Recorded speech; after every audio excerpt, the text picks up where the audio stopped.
बिस्मिल्लाहिर्रहमानिर्रहीम। असल बात से मैं हूं इकबाल जंजुआ। नाज़रीन, आज़ाद कश्मीर के वज़ीर-ए-आज़म चौधरी अनवारुल हक साहब ने एक अवामी इज्तिमा से ख़िताब करते हुए कहा कि इक़्तिदार संभालते ही मुझे इल्म हुआ कि रियासत की तामीर और तरक्की का ढांचा 2005 के ज़लज़ले से भी बदतर हालत में है। तामीर और तरक्की के नाम पर बददियानती का बाज़ार गर्म था। रियासत की फ़लाह के लिए कोई प्रोग्राम मुझे किसी कागज़ पर भी नज़र नहीं आया। आगे वो कहते हैं, मेरी रियासत के नौजवानों से सवाल है कि जिन मुल्कों में जाने के लिए वो समुद्रों में गर्क हो जाते हैं, जिन्हें इन लीगल गैर कानूनी या समुद्रों के रास्ते किसी मुल्क में जाते हैं रोज़गार के लिए, तो उन मुल्कों में क्या है जो हम में नहीं है। आगे वो कहते हैं कि जमहूरियत की बात करते हुए ऐसे लगता है कि जमहूरियत हमें छू कर भी नहीं गुज़री और हम सिर्फ जमहूरी कहते हैं, लेकिन हमारे यहाँ जमहूरियत नहीं है। अगले पॉइंट में वो कहते हैं कि रियासत को तरक्की की राह पर गामज़ान करना है तो स्टेटस को तोड़ना होगा। इसका अमली काम मैंने यानी चौधरी अनवारुल हक साहब कहते हैं कि हमने शुरू कर दिया है। अगले पॉइंट में कि जब मैंने इक़्तिदार संभाला तो आपके तरक्याती बजट का जनाजा हर गली हर कूचे में पड़ा जा रहा था। फिर वो कहते हैं कि हर इंतखाबी हलके में जून तक 1 अरब रुपए खर्च किए जाएंगे, यानी तरक्याती काम किए जाएंगे। महाजरीन की कॉलोनियाँ बनाऊंगा। मेरा बदतरीन मुखालिफ भी मुझ पर बरादरीज़म इलाकाईज़म का इल्ज़ाम नहीं लगा सकता। फिर आगे वो फरमाते हैं कि मैं किसी की बात नहीं सुनूंगा और मुझे किसी किस्म की कोई डिक्टेट नहीं कर सकता। उसी तकरीर में वो ये कहते हैं कि मैं अल्लाह ताला के फजलो करम से, उसकी रहमत से, उसके करम से आया हूँ और जो मुझे लाया है वही मुझे ले जाएगा। चौधरी साहब ने जो अपनी इस अवामी इज्तिमा में बातें की, एक तो मुझे चौधरी साहब इस बात का जवाब दे दें, मुझे समझ नहीं आती कि 70 सालों से या जितना भी अरसा हुआ आज़ाद कश्मीर की जो कौमी असम्बली बनी है, नाम नहाद किस्म की बेस कैंप के नाम पे ये जो असम्बली है, जिसमें सवाए खर्चे के प्रोटोकॉल के कुछ नहीं होता। यहाँ पर हर एक ने यही कहा कि जब हम आए तो यहाँ पे तरक्याती नाम की कोई चीज़ नहीं थी और ये मुल्क पूरे का पूरा ढांचा था। लेकिन चौधरी अनवारुल हक साहब के लिए ये बात कहना इसलिए भी अजीब है कि उन्होंने जब से वो आए हैं 1 साल उनका भी 20 अप्रैल को पूरा हो जाएगा। 20 मार्च को 11 माह पूरे होंगे और 20 अप्रैल को 1 साल। तो उन्होंने कौन से ऐसे तरक्याती काम किए जिसकी बुनियाद पर वो ये कहते हैं कि मैंने 1 साल में बहुत तीर मारा। जिस स्टेटस को की वो बात करते हैं, हर एक आने वाला इसी स्टेटस को से शुरू करता है, इलाकाईज़म बरादरीज़म तहस्सुब से बात को शुरू करता है और फिर सबसे बड़ा अलमबरदार वो ख़ुद होता है जो ये कहता है कि हम इस बरादरी या इलाकाईज़म को ख़त्म करेंगे। आगे वो ये कहते हैं कि मेरी रियासत के नौजवान जिन मुल्कों में जाते हैं और रास्ते में समुद्रों में गर्क हो जाते हैं तो उन मुल्कों में क्या है। कुछ उन्होंने ख़ुद भी बताया, मैं भी बताता हूँ कि उन मुल्कों में इंसाफ है, मेरिट है, कानून की हुक्मरानी है, वहाँ पे रजीम चेंज नहीं होती सर, जमहूरी तरीके से हुकूमत बनती है। और आपको भी पता है कि हमारे यहाँ जो आप ख़ुद आए हुए हैं, आप कौन से मेरिट पे आए हुए हैं कि आप किसी को बात करते हैं, आप कौन से अवामी मैंडेट से आए हुए हैं कि आप किसी को ताना देते हैं। आप तो एक रजीम चेंज की सूरत में इस मुल्क में इस आज़ाद कश्मीर के अवाम के ऊपर मुसल्लत किए गए और फिर आप दूसरों को ये कहें कि जी वो गलत है और आप सही हैं। थोड़ा सा आप अपने आप को भी देख लिया करें। और अगर आगे चल के आपने ये कहा कि मैं किसी की बात नहीं सुनता, मुझे कोई डिक्टेट ना करे, या ये कहना कि मैं किसी के कहने पे बदल जाऊंगा, मैं जो हूँ वही हूँ और जो मुझे लाया है वही मुझे हटाएगा। चौधरी साहब, आप काबिल एहतराम हैं, लेकिन दिल पे हाथ रख कर अल्लाह ताला को हाज़र नाज़र जानकर आप सिर्फ ये बात बता दें कि आप कैसे आए हैं, आपको कौन लाया है, क्या अल्लाह की मेहरबानी लाई है या आपको कहीं से मुसल्लत किया गया है। ये हमें कन्फर्म है पूरे आज़ाद कश्मीर के अवाम को कि जो आपको लाए हैं वही आपको हटाएंगे। जब तक उनके साथ आप सही हैं तब तक आपको कोई छेड़ नहीं सकता। اور جیسے ہی آپ نے ان کے ساتھ گڑبڑ کی تو آپ کی حکومت چلتی بنے گی، یہ تو کنفرم ہے۔ لیکن یہ کہنا کہ آپ اللہ کی مہربانی سے لائے ہیں، یہ اس لیے ٹھیک نہیں ہے کہ اس وقت پاکستان میں جو پورے کا پورا مینڈیٹ چوری کر کے 80% کو چوری کر کے 20% اس 80% کے اوپر مسلط کر دیا گیا، تو کیا وہ بھی اللہ کی مہربانی سے آئے ہیں؟ یہاں ڈنڈے کے زور پہ سب کچھ ہوتا ہے اور آپ اسی ڈنڈے کے زور پہ آئے ہیں۔ آگے آپ نے کہا کہ جمہوریت ہمارے ہاں چھو کر بھی نہیں گزری، یہ آپ نے بالکل سچ کہا، یہ بات اس سے میں ایگری کرتا ہوں کہ نہ پاکستان نہ آزاد کشمیر، جمہوریت تو یہاں پر آئی ہی نہیں ہے۔ جمہوریت کے نام پہ کھلواڑ کیے گئے، قانون کے نام پر کھلواڑ کیے گئے، آئین کے نام پر کھلواڑ کیے گئے، یہ سب جھوٹ ہے۔ آپ بار بار سٹیٹس کو کی بات کرتے ہیں۔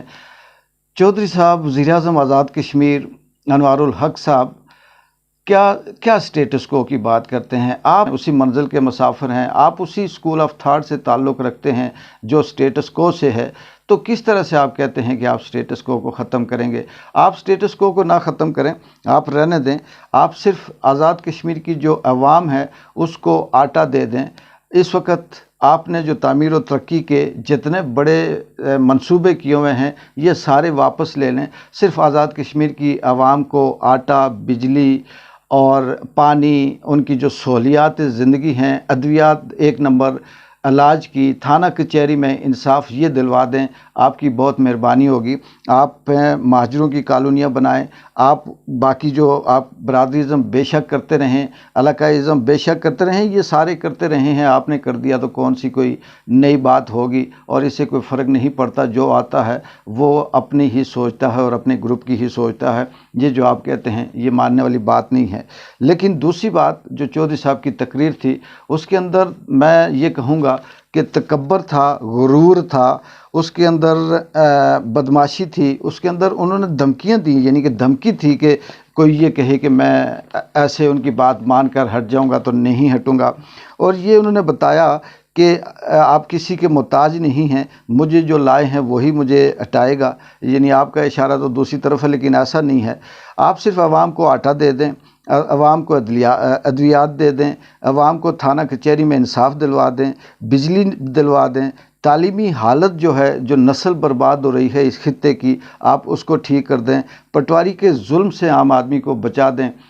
چودھری صاحب آپ کی عوام مشکور ہوگی، اور آپ کو میں لکھ کے دیتا ہوں کہ آپ تو ہر کسی کی نہیں سنتے، کیونکہ آپ کو اوپر سے آئے ہیں، اور آپ خود بہت بڑے دانشور ہیں، آپ خود بہت بڑے تھنک ٹینک ہیں، آپ کو کوئی مشورہ دینا بالکل ایسے ہی ہے جیسے آوارہ کتے بھونکتے ہیں، کیونکہ یہ بات خود آپ نے کہی ہے کہ روشن صبح کے مسافر آوارہ کتوں کے بھونکنے سے راستے تبدیل نہیں کرتے۔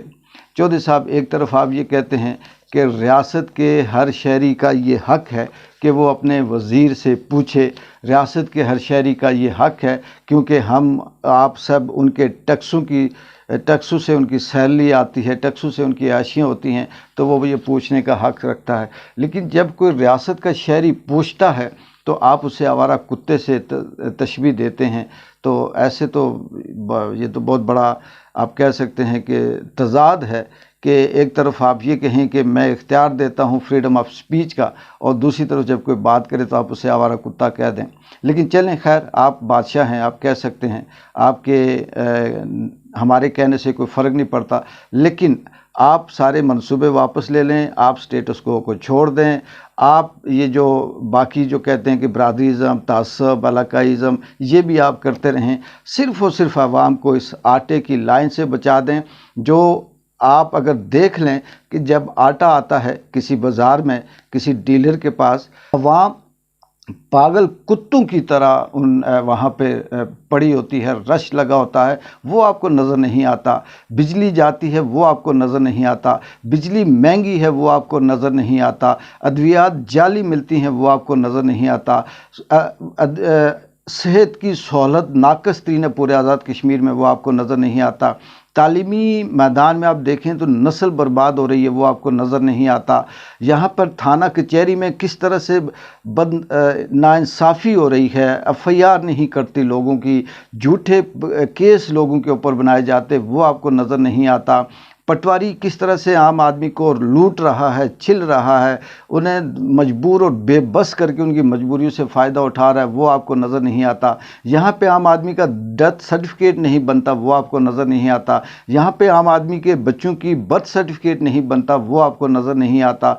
यहाँ पर किसी का डोमिसाइल बनना इतना मुश्किल है जैसे कि आपसे मिलना मुश्किल है, वो आपको नज़र नहीं आता। फिर आप कौन से भाषण दे रहे हैं, फिर आप कौन सी बातें कर रहे हैं, फिर आप कौन सी तामीर और तरक्की की बात कर रहे हैं, फिर आप कैसे कहते हैं कि मैं एक साल में क्या तीर मारता क्या न करता। या यहाँ पे जब आप आए तो 2005 के ज़लज़ले की तरह का ये ढांचा था, ये इतना भी तो झूठ ना बोलें। जिस तरह से पहले था, आपके 11 महीनों में एक रत्ती भर भी इस आज़ाद कश्मीर के अंदर फ़र्क नहीं आया। हाँ, एक फ़र्क आया है कि उस बहू की तरह जो किसी साफ़ सुथरे घराने से उठकर किसी चौधरी के घराने में उसकी शादी हुई और 2-4 दिन उसे वो जो बाड़े थे भैंसों के, जानवरों के, उसके गोबर की उसे बू आती थी, लेकिन वो जब जाती अपने मैके तो ये कहती कि मैं बहुत बू आती है। 15-20 दिन के बाद जब वो वापस गई तो कहती है कि मैंने सारा कुछ साफ़ कर दिया है, वो बू वहाँ से मैंने ख़त्म कर दी है। असल में उसने बू ख़त्म नहीं की थी, वो उस बू की आदी हो चुकी थी और अब उसे वो बदबू नहीं आती थी। आप भी इसी तरह से हैं कि आपको सब कुछ सही लगता है, आपको सब कुछ तरक्की ही तरक्की नज़र आती है, लेकिन आप किसी दिन पहले भी मैं आपके ऊपर 2-3 वीलॉग बना चुका हूँ, ये कह चुका हूँ कि आप एक दफ़ा अवाम के अंदर आकर अवाम के हालत देख लें, उसके बाद आप फ़ैसला करें कि आप ठीक थे या माजी की हुकूमत ठीक थी। हमें आपसे भी कुछ नहीं लेना देना, माजी में जो थे उनसे भी कुछ नहीं लेना, और आने वाले में के लिए भी हम यही उम्मीद रखते हैं कि वो भी जब आएगा तो अपने स्टेटस को में ही फंसा रहेगा। आम आदमी उसी तरह से मुसीबत में, मुश्किल में रहेगा जैसे अभी है, जैसे माजी में था और आने वाले वक्त में भी रहेगा, क्योंकि इस हुकूमत, इस मुल्क के अंदर, इस खित्ते के अंदर हुकूमतें जमहूरी नहीं हैं, हुकूमतें अवामी नहीं हैं, हुकूमतें खित्ते की खिदमत के लिए नहीं हैं, हुकूमतें आज़ादी की तहरीक के लिए नहीं हैं। ये सिर्फ़ और सिर्फ एक घोंसला है, सबको पता है, लेकिन आप ऐसे ही बेवकूफ़ सबको ना बनाएं। अब आवाम बेवकूफ़ नहीं बनती, सिर्फ आप आवाम को छोटी छोटी जो सहूलियात हैं आम रोज़मर्रा की ज़िंदगी की, वो उनमें उनके लिए आसानी कर दें। बाकी आपके इंशाअल्लाह हम गुन गाएंगे। वजन जो को इजाज़त दें। अल्लाह हाफ़िज़।